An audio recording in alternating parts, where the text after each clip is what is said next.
Assalamualaikum warahmatullahi wabarakatuh. Apa kabar hari ini anak-anak? Semoga semua dalam keadaan sehat ya. Jangan lupa selalu menerapkan protokoler kesehatan dimanapun kalian berada. Bertemu lagi dengan Ibu Esti. Hari ini kita akan belajar tema 1, indahnya kebersamaan, subtema 1, pembelajaran ketiga. Apa saja yang akan kita bahas hari ini? Yang pertama, kita akan membahas tentang perambatan bunyi. Kemudian yang kedua, kita akan membahas tentang gagasan pokok dan gagasan pendukung. Yuk, kita simak.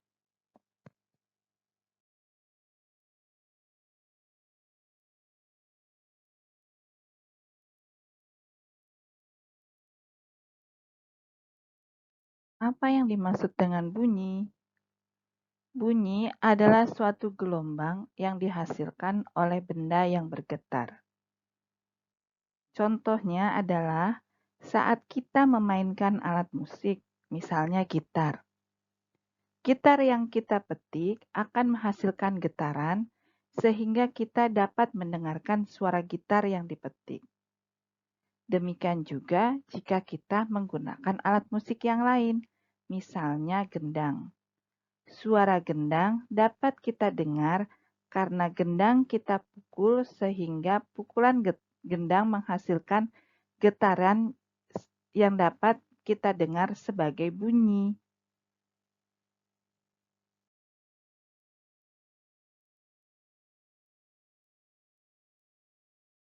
Perambatan bunyi. Bunyi dapat merambat melalui 3 jenis media, yaitu benda padat, cair, dan gas. Namun, bunyi tidak dapat merambat di ruang hampa karena tidak memiliki media yang dapat merambatkan bunyi.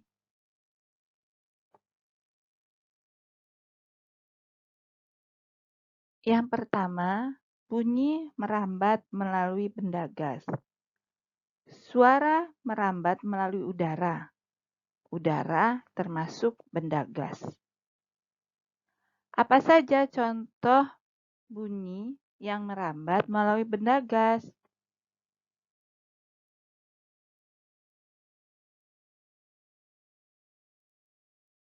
Contoh perambatan bunyi melalui gas. Yang pertama, suara percakapan yang kita dengar saat berbicara.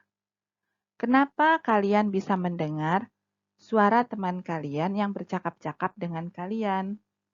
Karena suara yang dihasilkan oleh teman kalian akan berjalan atau akan sampai ke tengah kita melalui udara yang ada di sekitar kita. Yang kedua, bunyi petir pada saat kilat terjadi.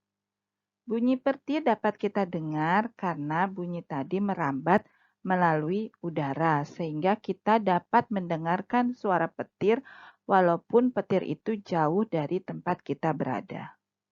Yang ketiga adalah bunyi dari televisi yang terdengar saat kita nyalakan.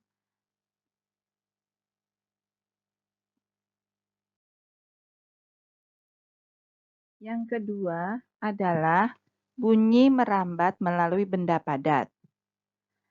Contohnya adalah ketika kita bermain telepon-teleponan yang terbuat dari kaleng atau gelas plastik.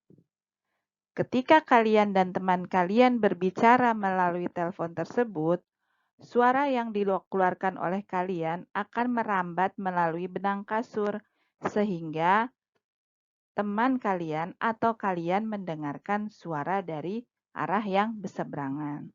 Benang kasur termasuk benda padat. Kedua adalah suara ketukan yang merambat melalui dinding atau pintu. Mintalah salah seorang saudara atau teman kalian untuk mengetuk dinding atau pintu. Kemudian kalian tempelkan telinga kalian ke dinding atau pintu tersebut. Bunyi ketukan dapat kita dengar karena bunyi merambat melalui benda padat yaitu dinding, atau pintu. 3. Bunyi merambat melalui benda cair. Cobalah kalian mengisi ember dengan air, kemudian pukullah sisi ember bagian luar. Lalu dekatkan telinga kalian ke permukaan air yang ada dalam ember tersebut. Suara ketukan atau pukulan dapat kita dengar karena suara merambat melalui air yang ada di dalam ember. Sedangkan air termasuk benda cair.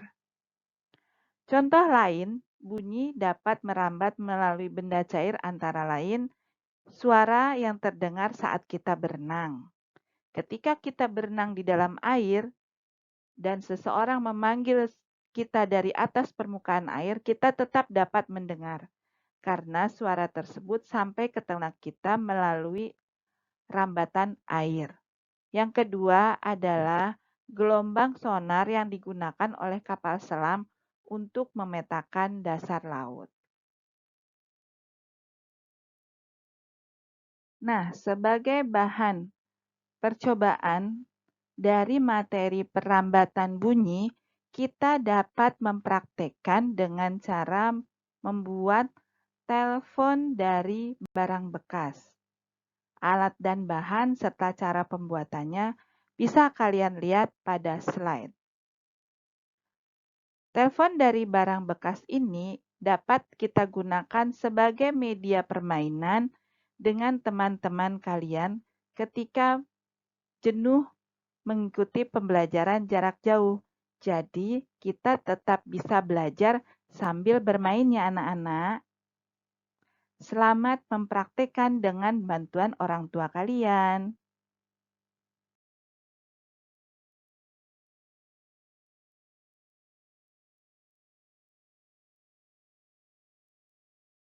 Nah, sekarang kita akan belajar tentang perbedaan gagasan pokok dan gagasan pendukung. Tentu kalian masih ingat apa yang dimaksud dengan gagasan pokok. Ya, gagasan pokok adalah topik yang dibahas pada suatu teks. Gagasan pokok merupakan inti dari paragraf. Seperti yang kalian ketahui, gagasan pokok bisa berada pada awal paragraf, akhir paragraf, atau berada di awal dan di akhir paragraf. Nah, coba kita lihat pada teks paragraf berikut ini.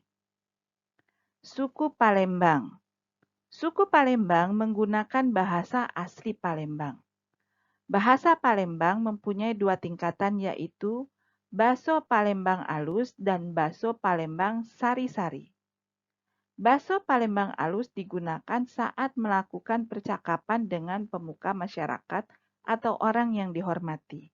Sementara itu, Baso Palembang Sari-Sari digunakan saat melakukan percakapan sehari-hari.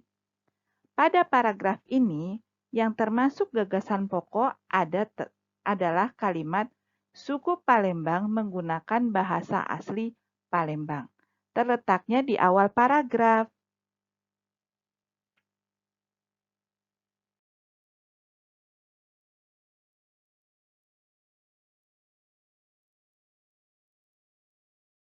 Kalau tadi kita sudah mengingat kembali tentang gagasan pokok, maka sekarang kita akan mengingat kembali tentang gagasan pendukung. Gagasan pendukung adalah penjabaran dari gagasan pokok. Gagasan pendukung juga merupakan uraian atau informasi tambahan yang ada pada suatu teks. Coba kita perhatikan kembali teks suku Palembang berikut ini. Pada teks tersebut, yang merupakan gagasan pendukung adalah bahasa Palembang mempunyai dua tingkatan, yaitu Baso Palembang Alus dan Baso Palembang Sari-Sari. Baso Palembang Alus digunakan saat melakukan percakapan dengan pemuka masyarakat atau orang yang dihormati. Sementara itu, bakso Palembang Sari-Sari digunakan saat melakukan percakapan sehari-hari.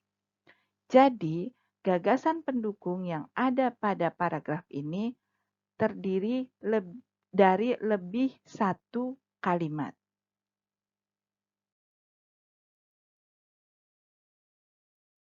Coba perhatikan kembali teks suku Palembang berikut ini.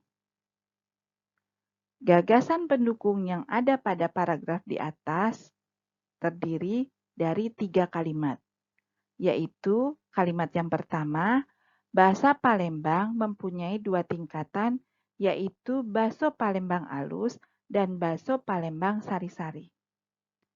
Yang kedua, gagasan pendukung yang kedua terdapat pada kalimat bakso Palembang alus digunakan saat melalui percakapan dengan pemuka masyarakat atau orang yang dihormati.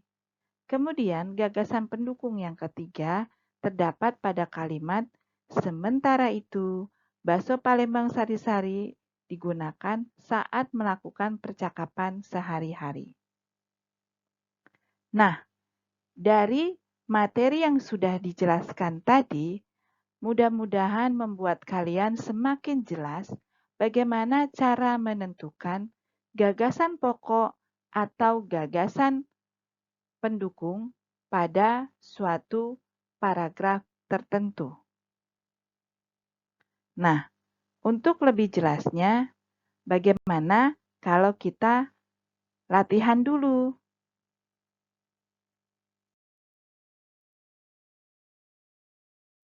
Untuk menguji sejauh mana pemahaman kalian tentang gagasan pokok dan gagasan pendukung yang telah kita pelajari tadi, maka Ibu memberikan tugas kepada kalian untuk menentukan gagasan pokok dan gagasan pendukung pada paragraf 1, 2, dan 3 pada teks yang disajikan pada slide.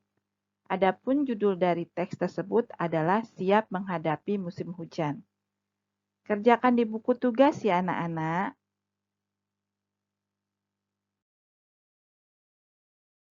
Alhamdulillahirrabbilalamin.